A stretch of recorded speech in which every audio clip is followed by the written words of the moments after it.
Welcome to Sense of Style. I'm Stuart. 8 fragrances that exude charisma. So what the hell do I even mean, exude charisma? Well, first off, what is charisma? And for me, when it comes to a person that's charismatic, they're a person that likes people, likes to be around people, but they also have people that are drawn to them, right? So they have a popular element to themselves, but they also tend to have a sense of their own individuality, their own quirks, and they tend to own them. So it is a perfect balance between fitting in and then being yourself as well. And that's the same thing with the fragrances that I'm talking about today. Now, these fragrances may not be the number one fragrance in their line or their house, but they are fragrances that are very popular with people who know better, people that are in the fragrance community. These are flankers that are better than the original, or these are these sort of quiet little outside the norm fragrances that people in the fragrance community are attracted to.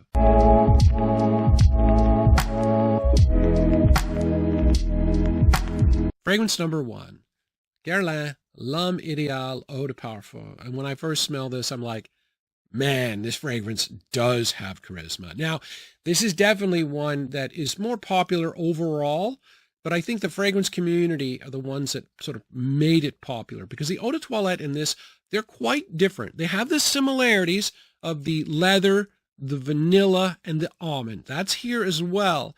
But this one goes in a completely different direction. First off, it is softer. It's not as sharp a sweetness, and I don't even know if it has the same level of projection that the eau de toilette has. But it's definitely a more popular scent overall. There's some aromatic notes, there's some spicy notes, but really it's the cherry note that saves this guy. You know, in some ways for me, when I tried this, like, I wasn't expecting it because it's so different than the eau de toilette. You know, it is a completely different fragrance. It is a much better fragrance, and it is a very charismatic fragrance.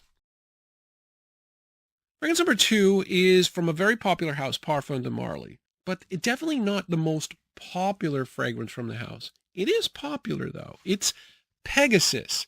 Now, I say it's popular. It has an exclusive version. So Parfums de Marly are not going to make an exclusive version out of a fragrance that's not popular. But it doesn't have the same profile that Leighton does or Herod does. But it is a really nice fragrance in its own right, and it definitely goes its own way. For starters, it uses bitter almond here, as compared to the sweet almond that you get in most fragrances. So it's a bitter, like greener almond here. And it also is quite floral. There's a lot, and it's a men's fragrance, so it's a floral men's fragrance. So you're going to get heliotrope, you're going to get jasmine, a little bit of lavender, definitely a lot of florals, a little bit of a powdery feel, and then you couple the powderiness of those flowers with the sandalwood in the base, and yeah, it has a powdery element to it. And then you get the patented Parfums de Marly vanilla that makes everything very modern and very sweet.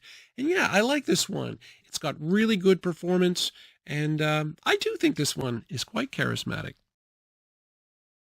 Fragrance number 3, this is the original Le Male. And when it first came out in 1995 and in the late 90s, it was super popular, and I wouldn't have said it would have been charismatic or charismatic to wear it at that point because you would have smelled like everybody else.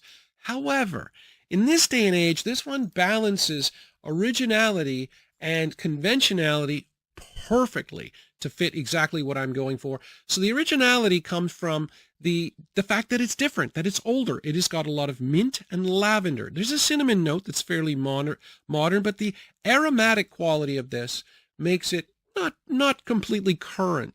But the vanilla itself, the vanilla and the cinnamon, that is kind of modern. So it's got a little bit of both going for it, and it makes it more interesting. It makes it more quirky. It makes it, I don't know, it makes it charismatic.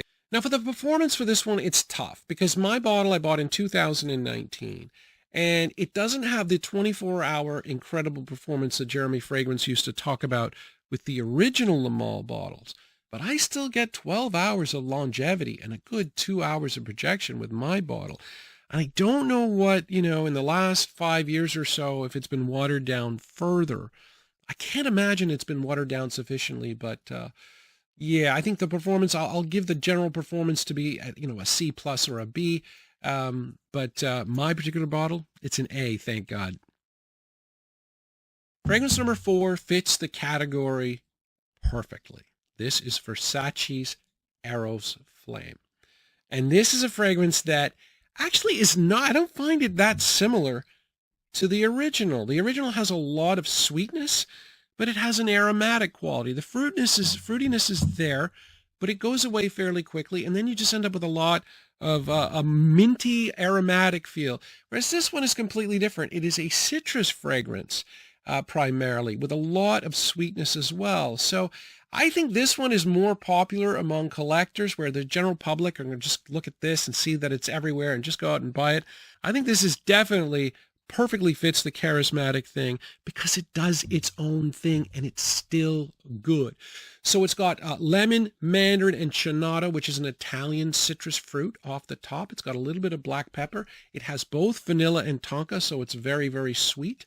And yeah, this is one where, you know, when I got it, wasn't expecting much, and then I sat there for like half a day, every 10 minutes, smelling my hand, going, oh my God, this is so fruity. This is so fruity. I love it. This is Hugo Boss, a Boss the Scent Magnetic. And this is a very sweet Maninka-based fragrance line. And the funny thing about this one is, Maninka fruit, it already has it, right? And Maninka fruit is a super sweet tropical fruit from Africa, right? It's already sweet. People compare it to chocolate-covered strawberries, so it's that sweet, right? So in the rest of the line, the popular fragrances in the line, this is Boss the Scent Absolute. What they try and do is they try and tone down the sweetness a little bit. So there's vetiver in the base here, you know, and yeah, no, not this guy. This fragrance is designed for a more, a younger audience, and they went all in on the sweetness, which, to be fair, is a very bold move. And it kind of worked. This is not quite as popular as Boss the Scent Private Accord or Boss the Scent Absolute, but it's still pretty popular, and I think it would really, really appeal to a younger audience. So yeah, you've got the vanilla in the base, and then you've got a powdery accord brand, which makes this a very sweet and powdery fragrance.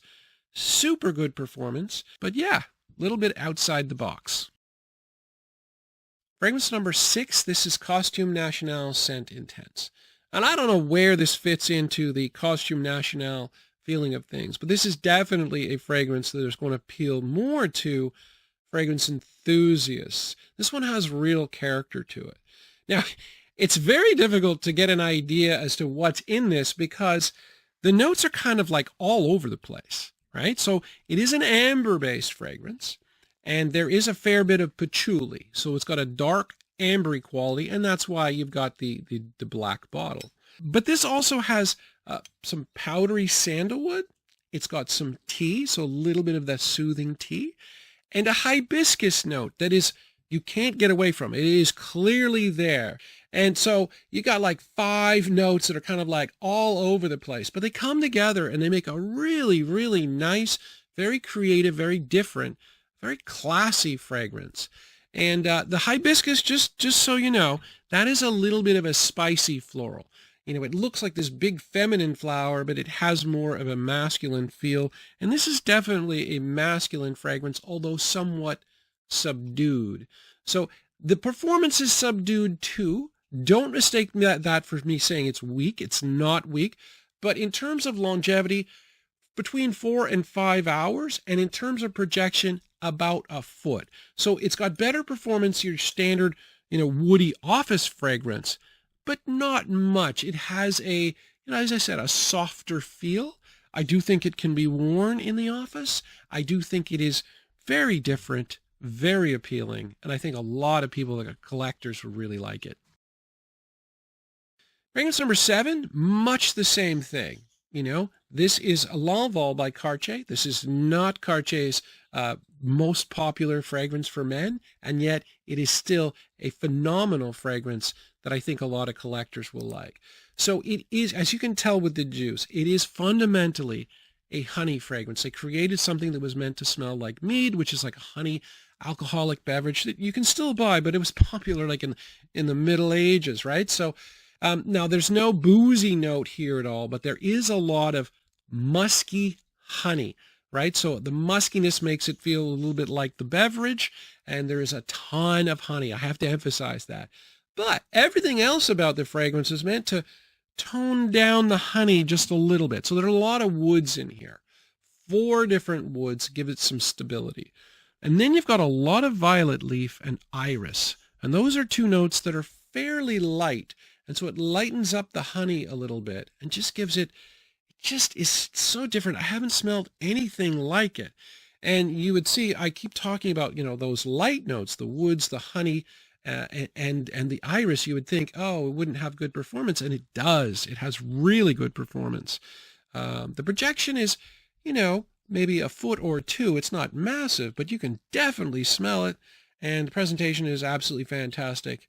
Yeah, people that have been watching the channel for a long time know how much I like this one. Finally, we have La Nuit de L'Homme EDP. And this one is one of the flankers that I think is outside the box and probably better than the original. The original La Nuit de L'Homme is what, the general population will go out and buy, not knowing that it has been watered down, and the collectors will generally buy either this or Blue Electrique, which have a lot better performance and still have some connection to the original line, although this one is quite different. The funny thing about this one, though, is normally on Fragrantica, if you look at the accords, they're normally very accurate, but they have aromatic as the top accord for this, and yet I don't see it. I don't see it at all, because really, yes, it's got some lavender. Yes, it's got some sage.